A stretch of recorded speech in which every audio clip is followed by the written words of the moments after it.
Hello વિદ્યાર્થી મિત્રો, કેમ છો? મજામાં? આજે આપણે દ્રવ્યની અવસ્થાનો 8 નંબરનો લેક્ચર થિયોરેટિકલ પાર્ટ છે, પણ હું તમને ટ્રીક આપીશ. એક જ વાક્યથી તમે આખા પ્રશ્નનો બહુ સારામાં સારી રીતે જવાબ લખી શકશો. પ્રશ્ન આપણો છે વાયુઓનો ગતિજ ઊર્જા આણ્વિયવાદ સમજાવો. ગતિ ઊર્જા એટલે કાઇનેટિક એનર્જી, આણ્વિયવાદ એટલે molecular theory. Kinetic molecular theory of gas. વાયુનો ગતિજ ઊર્જા આણ્વિયવાદ. વાયુઓનો ગતિજ ઊર્જા આણ્વિયવાદ. એના માટે બહુ લાંબુ વાક્ય છે, એ તમારે ટ્રીક યાદ રાખવાની, એટલે બધું જ તમે આખો ગતિજ ઊર્જા આણ્વિયવાદ સમજાવી શકશો. સંકોચનીય અથવા સંકોચનશીલ, સંકોચનીય અને વિસ્તરણના કારણે, સંકોચનીય અને વિસ્તરણના કારણે વાયુ સતત અને અસ્તવ્યસ્ત ગતિ કરતા હોય છે. સંકોચનીય અને વિસ્તરણના કારણે વાયુ સતત અસ્તવ્યસ્ત ગતિ કરતા હોય છે, અથવા ગતિ કરતા જો વાક્યને બનાવ્યું છે કરતા અથડામણ અને સ્થિતિસ્થાપકતા અનુભવે છે. સ્થિતિસ્થાપકતા અનુભવે, કરતા અથડામણ અને સ્થિતિસ્થાપકતા અનુભવે છે. તેથી ઝડપ, અથડામણ થાય એટલે શું થાય? ઝડપ બદલાય છે, અને ઝડપ અને ગતિ ઊર્જા, ઝડપ અને સરેરાશ ગતિ ઊર્જા બદલાય છે. બસ, બહુ લાંબુ વાક્ય છે મિત્રો, પરફેક્ટ છે. સંકોચનીય અને વિસ્તરણ. વાયુનો સંકોચન સ્વભાવ છે, વિસ્તરણ સ્વભાવ છે. સંકોચન અને વિસ્તરણ. સંકોચન, ફુગાને દબાવો, સંકોચન થયું, ફૂલાવો, વિસ્તરણ થયું. એના કારણે અંદર સતત અને અસ્તવ્યસ્ત ગતિ કરતા અથડામણ અને સ્થિતિસ્થાપકતા અનુભવે છે. તેથી ઝડપ અને ગતિ ઊર્જા બદલાય છે. તો મિત્રો, પહેલી વાત છે આણ્વિયવાદ, ગતિજ ઊર્જા આણ્વિયવાદ. આપણે અહીંયા જુદા જુદા નિયમો સમજ્યા. બોયલ, ચાર્લ્સ, ગેલિયુસેક, બધા નિયમો કાંઈક ને કાંઈક પ્રતિપાદિત કર્યું. બોયલે કીધું દબાણ અને કદ એકબીજાના વ્યસ્ત પ્રમાણમાં છે.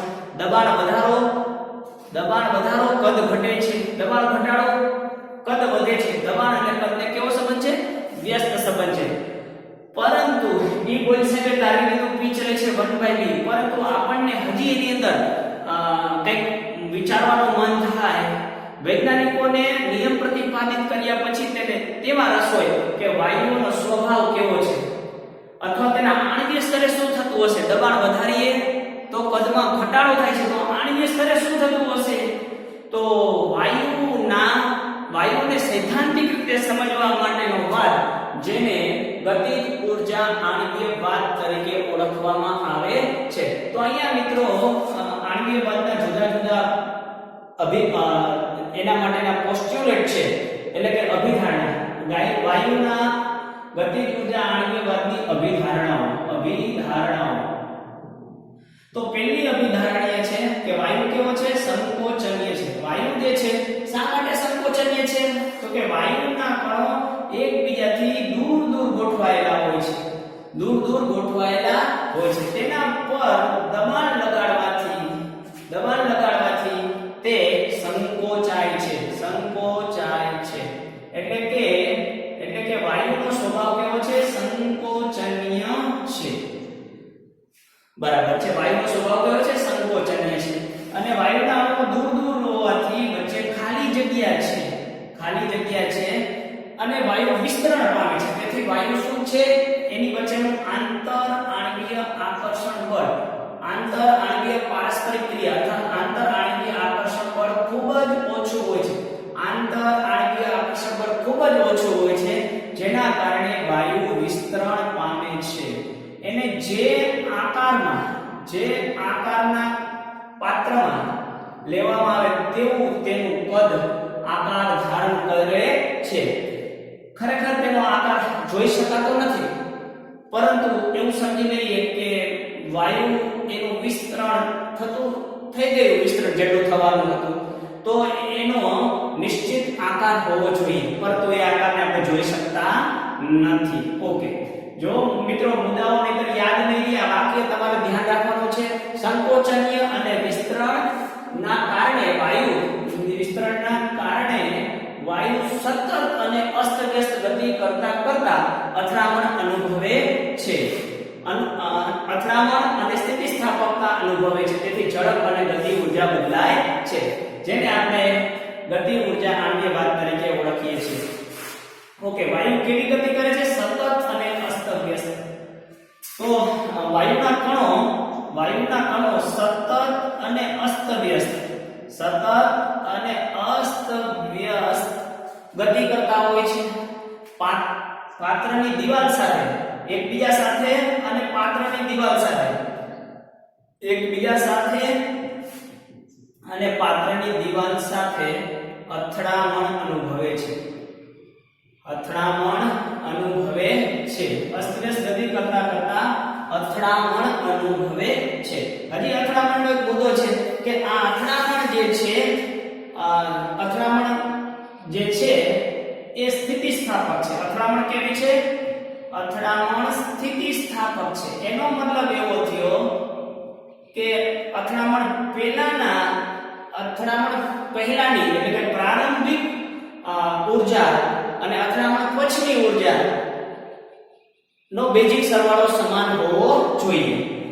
પ્રત્યેક વાયુનો વ્યક્તિગત વાયુનો ઊર્જા બદલાશે. વ્યક્તિગત વાયુની ઊર્જા બદલાય છે, પરંતુ સ્થિતિસ્થાપક છે એટલે પરિણામી ઊર્જાનો તફાવત ઊર્જા સમાન રહે છે. ઊર્જા અચળ રહે છે. પરિણામી ઊર્જાનો ફેરફાર અચળ રહે છે. જે આપણે અથડામણના આધારે કહી શકીએ. અથડામણ સ્થિતિસ્થાપકતા છે, તે મુદ્દો પણ અહીં આપણે લઈ લીધો. અનુભવે છે. તેથી ઝડપ અને ગતિ ઊર્જા. મિત્રો, ઝડપ જે છે એ દરેક વાયુની ઝડપ જુદી જુદી છે. દરેક વાયુની અથડામણ થાય છે એટલે વાયુની ઝડપ કેવી છે? પ્રત્યેક વાયુની ઝડપ જુદી જુદી છે અને જુદી જુદી છે. તેથી કેવી ઝડપ લેવામાં આવે છે? સરેરાશ ઝડપ લેવામાં આવે છે. કેવી ઝડપ લેવામાં આવે છે? સરેરાશ ઝડપ લેવામાં આવે છે.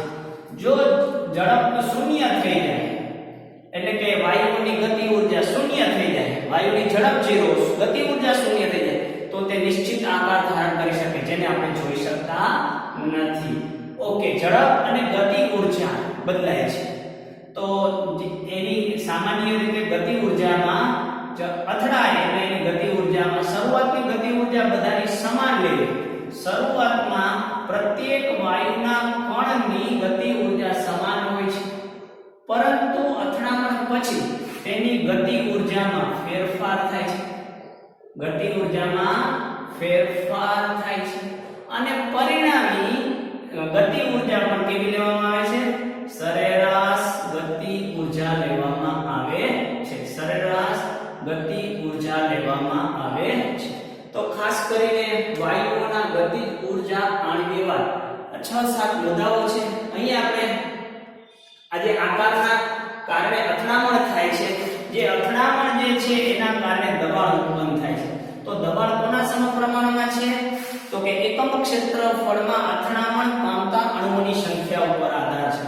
અથડામણ પામતા વાયુના કણોની સંખ્યા એકમ ક્ષેત્રફળમાં અથડામણ પામતા વાયુના અણુઓની સંખ્યાના સમપ્રમાણમાં હોય છે. બીજી વાત કે વાયુનું જે કદ છે, કારણ કે વાયુ એકબીજાથી જુદા જુદા ગોઠવાયેલા હોય છે. હવે આ વાયુનું જે કદ છે તેને આપણે એક ખૂણામાં ભેગા કરી લઈએ. તો આ છે વાયુનું કદ અને આ કુલ કદ છે પાત્રનું કદ. તો પાત્રના કદની સાપેક્ષે વાયુનું કદ ખૂબ જ ઓછું છે. એટલે કે નગણ્ય છે. મતલબ કે તેને આપણે નેગ્લિજિબલ કહી શકીએ. કહેવાનો મતલબ કે તેને આપણે કાઢી પણ શકીએ. કારણ કે કન્ટેનરની સાપેક્ષે એટલે કે વાયુના પાત્રની સાપેક્ષે વાયુના મોલેક્યુલનું કદ ખૂબ જ ઓછું છે, જેને આપણે અવગણી શકીએ. નેગ્લિજિબલ માટે ગુજરાતી શબ્દ છે અવગણી શકીએ, નગણ્ય છે. તો આ છે વાયુઓનો ગતિજ ઊર્જા આણ્વીય ભાર. તો મિત્રો આપણે અહીંયા વાયુના ગતિજ ઊર્જા આણ્વીય ભારની સાથે સાથે સમજવાનું છે હવે ગતિજ ઊર્જા અને આણ્વીય ઝડપ. ફરીથી એક વખત ટ્રીકને યાદ કરીએ મિત્રો. સંકોચનની અને વિસ્તરણના કારણે વાયુ સતત અસ્તવ્યસ્ત ગતિ કરતા અથડામણ અને સ્થિતિસ્થાપકતા અનુભવે છે, જેને પરિણામે ઝડપ અને ગતિ ઊર્જા સરેરાશ લેવામાં આવે છે. ફરી એક વખત એક વાક્ય યાદ રાખવાનું છે એટલે બધા મુદ્દાઓ તમે સમજાવી શકો છો. ફરી એક વખત કહું છું, સંકોચનીય અને વિસ્તરણના કારણે વાયુ સતત અને અસ્તવ્યસ્ત ગતિ કરતા અથડામણ અને સ્થિતિસ્થાપકતા અનુભવે છે, જેને પરિણામે ગતિ ઊર્જા અને ઝડપ સરેરાશ લેવામાં આવે છે. અહીંયા બે મુદ્દા વધારે મેં લીધેલા છે. આ મુદ્દાને અહીંયા પણ લઈ શકો છો. આ એક મુદ્દો વધારે લીધેલો છે. તો ફરી એક વખત મિત્રો યાદ કરી લો. ટ્રીક છે તમે લખી લો ક્યાં અને 4-5 વખત આ વાક્ય બોલો એટલે બહુ જ સરળતાથી તમે આખા પ્રશ્નને સમજાવી શકશો. હજી આપણે અહીંયા થોડું વધારે સમજવું છે. યસ, તો હવે આપણે અહીંયા સમજવા જઈ રહ્યા છીએ ગતિ ઊર્જા અને આણ્વીય ઝડપ. ગતિ ઊર્જા અને આણ્વીય ઝડપ. ઓકે મિત્રો, ફરીથી ગતિ ઊર્જા આણ્વીય ભાર. વાયુનો ગતિ ઊર્જા આણ્વીય એટલે વાયુના સ્વભાવ વિશે આપણને ગતિ ઊર્જા આની વાત સમજાવે છે. ગતિ ઊર્જા અને આણ્વીય ઝડપ. જુદા જુદા વાયુઓની ગતિ ઊર્જા જુદી જુદી લઈએ. ઝડપ દરેકની ઝડપ જુદી જુદી લઈએ. u1 mu1 કયો u1 કયો u1 લઈએ.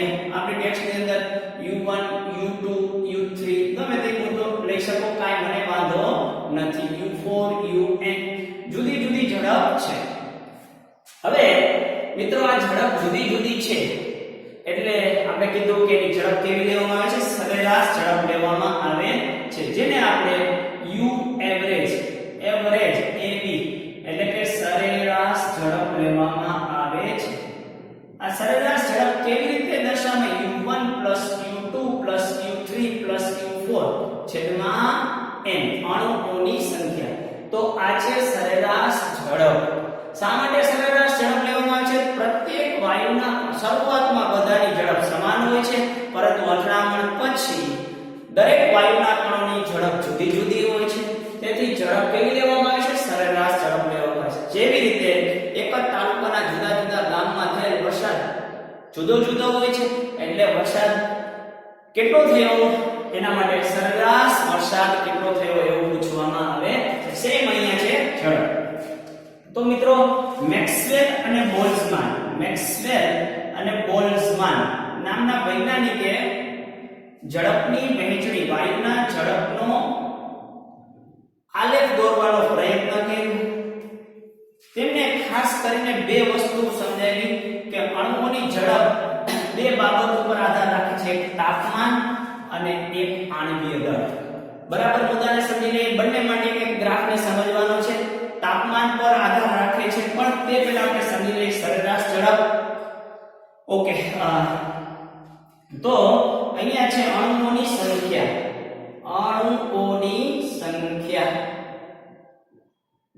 અને અહીંયા લઈએ છીએ આપણે ઝડપ. તો મિત્રો અહીંયા એક આલેખ મેં દોરેલો છે.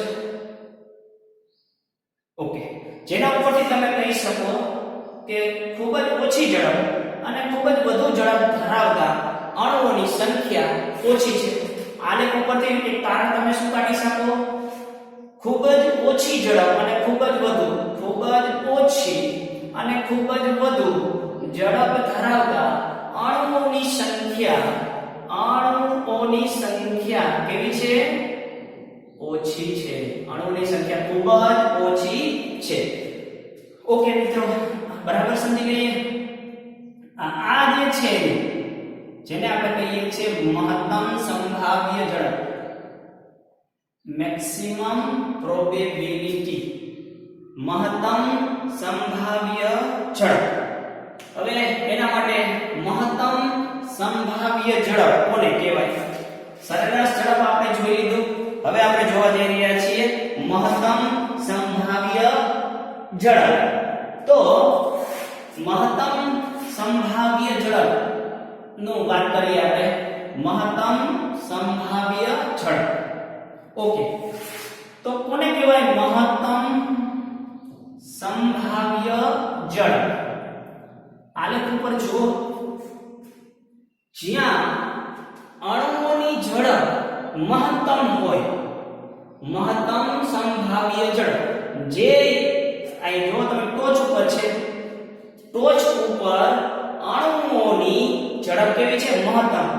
તો મહત્તમ ઝડપે એટલે અણુઓની સંખ્યા પણ કેવી છે? મહત્તમ છે. અણુઓની સંખ્યા પણ કેવી છે? અણુઓની સંખ્યા મહત્તમ અણુઓની સંખ્યાની ઝડપને મહત્તમ સંભાવ્ય ઝડપ કહે છે. જેને મહત્તમ સંભાવ્ય ઝડપ, મેક્સિમમ પ્રોબેબિલિટી UMP તરીકે ઓળખવામાં આવે છે. મહત્તમ સંભાવ્ય ઝડપ. ફરીથી એક વખત કોને કહેવાય મહત્તમ સંભાવ્ય ઝડપ? તો કે મહત્તમ અણુઓની સંખ્યા છે. અહીંયા અણુઓની સંખ્યા મહત્તમથી વધારે કોઈની છે નહીં. મહત્તમ અણુઓની સંખ્યા ધરાવતી ઝડપને મહત્તમ સંભાવ્ય ઝડપ કહે છે. આ જે છે મૂલ્ય UMP, મહત્તમ સંભાવ્ય ઝડપ. પણ અણુની સંખ્યા પણ કેવી છે? મહત્તમ. જે ઝડપે અણુઓની સંખ્યા મહત્તમ છે તે ઝડપને મહત્તમ સંભાવ્ય ઝડપ તરીકે ઓળખવામાં આવે છે. ઓકે મિત્રો, હજી બીજી વાત કરી લઈએ. Root mean square. Root means square પહેલા ઇંગ્લિશમાં લખો, પછી એનું ગુજરાતી કરીએ. રૂટ મીન્સ સ્ક્વેર એનો મતલબ સમજી લઈએ. રૂટ મીન એટલે સરેરાશ અને સ્ક્વેર. ઓકે, આને કહેવામાં આવે છે route mean square. Root mean URMS, route mean square ઝડપ. તો મિત્રો, રૂટ મીન સ્ક્વેર ઝડપ આ MP છે. એની બાજુમાં જે આપણને મળે તે આપણી U એવરેજ છે, સરેરાશ ઝડપ છે, U એવરેજ છે. અને એની બાજુમાં આપણને મળશે URMS, રૂટ મીન સ્ક્વેર. તો રૂટ મીન સ્ક્વેર આપણો જે ઝડપનો વર્ગ છે, વર્ગી આ વર્ગ છે અને વર્ગમૂળ છે. બરાબર છે? ઝડપ, સરેરાશ ઝડપનો વર્ગ અને વર્ગમૂળ છે, જેને આપણે URMS તરીકે ઓળખીએ છીએ. તો મિત્રો, અહીંયા URMS એને આપણે કેવી રીતે લખી શકીએ? U સ્ક્વેર છે. બરાબર છે? પહેલા u આપણી પાસે અહીંયા છે u1 u2 u3 ના છેદમાં n. u સ્ક્વેર આપણે મેળવવું હોય, u સ્ક્વેર મેળવવું હોય તો u1 square u1 square u2 square u3 square અને છેદમાં n. આ જે છે તે તમને u સ્ક્વેર મળ્યો. એનો સરેરાશ કરીએ એટલે તમને u સ્ક્વેર મળશે. બરાબર છે? એનું તમારે કરવાનું છે વર્ગમૂળ. શું કરવાનું છે? વર્ગમૂળ. અહીંયા un સુધી છેદમાં અણુઓની સંખ્યા n. Route means square. તો મિત્રો આના બરાબર તમે લખી શકો URMS એટલે આ u સ્ક્વેર છે એનું વર્ગમૂળ, એટલે આનું વર્ગમૂળ લઈ લો એટલે તમને મળી જાય URMS. તો આપણો મુદ્દો આને તમે અહીંયા લઈ શકો છો અને આ વર્ણન પછી પણ લઈ શકો છો. બરાબર છે. આપણે વાત કરવાની હતી કે ઝડપનો આધાર. અહીંથી મિત્રો તમે કહી શકો કે સૌથી વધારે કોણ હશે? સૌથી વધુ કોણ છે? UMP. એના કરતા ઓછું U એવરેજ અને એના કરતા ઓછું URMS. સૌથી વધારે કોણ છે? મહત્તમ સંભાવ્ય ઝડપ છે. મહત્તમ સંભાવ્ય ઝડપ છે એટલે કે ઝડપ સૌથી વધુ કોની છે? સોરી, અણુઓની સંખ્યા સૌથી વધુ કેમાં છે? UMP ની અંદર છે. કેમાં છે? અણુઓની સંખ્યા UMP, એથી ઓછી U એવરેજ અને એથી ઓછી URMS. આ શેની વાત છે? અણુઓની સંખ્યા. અણુઓની સંખ્યા. ઓકે મિત્રો, તમને કોઈ ઝડપ, તો ઝડપ કોની વધારે છે? URMS. અહીં દેખાય છે ઝડપ કોની વધારે છે? URMS વધારે, એથી ઓછો U એવરેજ, એથી ઓછો UMP. તો મિત્રો તમારી ટેક્સ્ટની અંદર ઝડપ, સંભાવ્ય ઝડપ આપેલી છે. સૌથી વધારે ઝડપ છે URMS. જોજો અહીંથી ભૂલ પડવાની સંભાવના છે. ઝડપ સૌથી વધુ કોની? જોઈ લો, ઝડપ સૌથી વધારે કોની? URMS છે. એથી ઓછી કોની? U એવરેજ અને એથી ઓછી કોની છે? UMP. અહીંયા વાત કરી છે મિત્રો અણુઓની સંખ્યાનો આ સૌથી અણુઓની સંખ્યા કેમાં વધારે? MP માં. બરાબર, મેક્સિમમ પ્રોબેબિલિટી U એવરેજ એથી ઓછી URM. અને અણુઓની ઝડપમાં ઝડપ અહીંથી જોઈ લો કોની વધારે છે? URMS ની વધારે છે. ઓકે મિત્રો, હવે આપણે જો MP ને એટલે કે મહત્તમ સંભાવ્ય ઝડપને 1 કહીએ, મહત્તમ સંભાવ્ય ઝડપને 1 કહીએ તો એનો ગુણોત્તર કોણ? 1/1.124 અને 1.228 જેટલો છે. તો ખાસ આપણે વિદ્યાર્થી મિત્રો વિચારી રહ્યા છીએ તાપમાનની વાત. તો સમજો આ કોઈ એક તાપમાન T1 એ આપણને આલેખ મળ્યો. આનું તાપમાન છે T1. હવે T1 કરતા વધુ તાપમાન લઈએ T2 કેલ્વિન. T2 કેલ્વિન તાપમાને લઈએ, બાકીની બધી પરિસ્થિતિ સમાન હોય ત્યારે આ આલેખ તમારો આનો જે હમ્પ છે, આનો જે વિસ્તાર છે, તે આલેખનો વિસ્તાર જમણી બાજુ વધારે પ્રસરશે. તમે જોઈ શકો છો મિત્રો, જમણી બાજુ વધારે પ્રસરે છે. અને આ જે મૂલ્ય મળ્યું તે તમારું UMP મળ્યું. ત્યાર પછી U એવરેજ મળે છે અને પછી URMS મળે છે. આ તાપમાન છે T2. આ જે આલેખ બતાવે છે T2 તાપમાન. તો આના ઉપરથી તમે મિત્રો કહી શકો કે તાપમાન વધારવામાં આવે છે ત્યારે અણુઓની સંખ્યામાં વધારો થાય છે. હા વિદ્યાર્થી મિત્રો, અહીંયા આપણે જોઈ રહ્યા છીએ તાપમાન વધારીએ છીએ એટલે ગ્રાફ જમણી બાજુ વધુ પ્રસરે છે. તાપમાન વધારો છો ત્યારે અણુઓની સંખ્યામાં વધારો થાય છે. ખાસ કરીને આપણે અહીંયા ફરીથી ફટાફટ રિવિઝન કરાવી દઉં. સરેરાશ ઝડપ શા માટે લેવામાં આવે છે? દરેક વાયુઓની ઝડપ જુદી જુદી છે. U1 U2 U3 U4. કોઈ V1 V2 V3 કીએ નો પ્રોબ્લેમ. ઓકે, સરેરાશ ઝડપ એટલા માટે U1 સરેરાશ જેમ તમે શોધો છો એ જ રીતે બીજું કોઈ નવું સૂત્ર છે નહીં. U1 U2 U3 UN જેટલા કણો હોય એની જુદી જુદી ઝડપ. મેક્સવેલ અને બોલ્ટ્ઝમાને આ જે વિતરણ જે છે ઝડપ અને અણુઓની સંખ્યાનું વિતરણ દર્શાવવાનો પ્રયત્ન કર્યો. તો એને ઝડપ, આ જે ઝડપનો આધાર વાયુની ઝડપ જે છે તે બે બાબત ઉપર આધાર રાખે છે, તાપમાન અને આણ્વિક દળ ઉપર આધાર રાખે છે. હવે આ મુદ્દાને સમજતા પહેલા આને કન્ટિન્યુ કરી લઈએ. જેમ સરેરાશ ઝડપ છે તેમ વાયુઓના અણુઓને મહત્તમ સંભાવ્ય ઝડપ એટલે કે એવી ઝડપ કે જ્યાં અણુની સંખ્યા મહત્તમ છે. મહત્તમ અણુની સંખ્યા ધરાવ જે ઝડપે અણુઓની સંખ્યા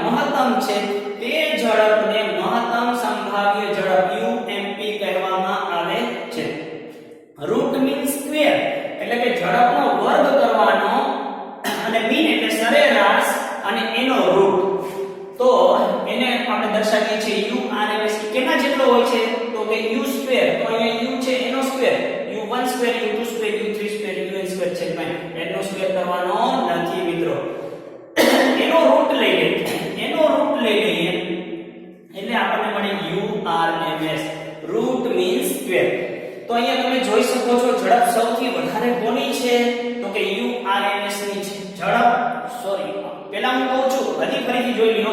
અણુઓની સંખ્યા સૌથી વધુ કોની UMP ની, એથી ઓછી UAverage, એથી ઓછી URMS. કેની વાત કરી? અણુઓની સંખ્યા. હવે અહીંયા તમારી ટેક્સ્ટમાં ઝડપના સંદર્ભમાં સમજાવેલું છે. ઝડપ કોની વધારે છે મિત્રો? તો કે અહીંયા જોઈ શકો છો UAverage વધુ. કોની વધારે? URMS વધારે, એથી ઓછી UAverage, એથી ઓછી UMP. જો તમે URMS ની ઝડપને 1 કયો, ઝડપ અણુઓની સંખ્યા જે છે તે 1 જેમ, જો આને 1 કયો તો આ તમારી 1.128 અને 1.224 જેટલી છે. ઓકે મિત્રો, હવે આપણે અહીંયા સમજવા જઈ રહ્યા છીએ આણ્વીય દળના સમપ્રમાણમાં છે. એટલે કે આણ્વીય દળ ઉપર અણુઓની ગતિ ઊર્જા આણ્વીય દળ ઉપર પણ આધાર રાખે છે. એના માટેનો પણ એક સરસ મજાનો ગ્રાફ છે. અહીંયા બે વાયુઓનું લઈ લો, ઓક્સિજન અને ક્લોરીન. આણ્વીય દળ કોનું ઓછું છે? ઓક્સિજનનું આણ્વીય દળ ઓછું છે. આણ્વીય દળ કોનું ઓછું છે? ઓક્સિજનનું આણ્વીય દળ ઓછું છે. જેનું આણ્વીય દળ ઓછું હશે તેની અંદર વાયુઓ વિસ્તરણ વધુ પામશે. તો અહીંયા બે આલેખ હું દોરું મિત્રો. આ એક આલેખ દોર્યો છે અને અહીંયા આ બીજો આલેખ દોર્યો છે. આ આલેખ દૂર છે એટલે કે ઝડપ કેની વધુ હશે? અહીંયા અણુઓની સંખ્યા છે, આ બે વાયુઓ છે, કેની ઝડપ વધુ હશે? તો કે જેનું આણ્વીય દળ ઓછું તેની ઝડપ વધુ. તો કોની ઝડપ વધુ છે? વધારે ઝડપ કોની છે? આ ગ્રાફની છે. ઈ કોનો હશે? તો કે ઓક્સિજનનો છે. આ કોનો છે? Cl2 નો છે. તો અહીંયા ખાસ કરીને આપણે આવી રીતે સમજાવી શકીએ વાયુઓનો ગતિજ ઊર્જા આણ્વીય ભાગ. ફરી એક વખત તમને ટ્રીકને યાદ કરાવું છું. વાયુઓ સંકોચનશીલ અને વિસ્તરણના કારણે સતત અને અસ્તવ્યસ્ત ગતિ કરતા અથડામણ અને સ્થિતિસ્થાપકતા અનુભવે છે, જેને કારણે ગતિ ઊર્જા અને ઝડપ સરેરાશ લેવામાં આવે છે. આ એક વાક્ય યાદ રાખવું એટલે ગતિ ઊર્જાનો આણ્વીય તમારા મગજમાં ફિટ થઈ ગયો. ત્યાર પછી આપણે નાનો ટોપિક તેની સાથે સંકળાયેલો ટોપિક છે ગતિ ઊર્જા અને આણ્વીય ઝડપ. ઝડપ શા માટે સરેરાશ લેવામાં આવે છે? જુદી જુદી છે એટલા માટે. ઝડપ પણ ત્રણ પ્રકારની છે. એક સરેરાશ ઝડપ છે, બીજું મહત્તમ સંભાવ્ય ઝડપ છે. એવી ઝડપ કે જ્યાં અણુઓની સંખ્યા મહત્તમ છે તે ઝડપને મહત્તમ સંભાવ્ય ઝડપ કહે છે. તે એનું મૂલ્ય UAverage ની નજીક, સરેરાશની નજીક હોય છે. તાપમાન ઉપર પણ આધાર રાખે છે. તાપમાન વધે છે પ્રસરણ પામતા વાયુઓનો ઝડપ વધે છે. મહત્તમ સંભાવ્ય ઝડપ રૂટ મીન સ્ક્વેર નું પણ આપણે જોયું. અહીંયા એનું મૂલ્ય પણ સમજાયું. અને આણ્વીય દળ ઉપર પણ આધાર રાખે છે. આણ્વીય દળ ઉપર પણ આધાર રાખે છે. એક નાનકડો એક્ઝામ્પલ ગણી અને લેક્ચરને વિરામ આપીએ, જે આપણે ટેક્સ્ટની અંદર સમજાવેલો નથી.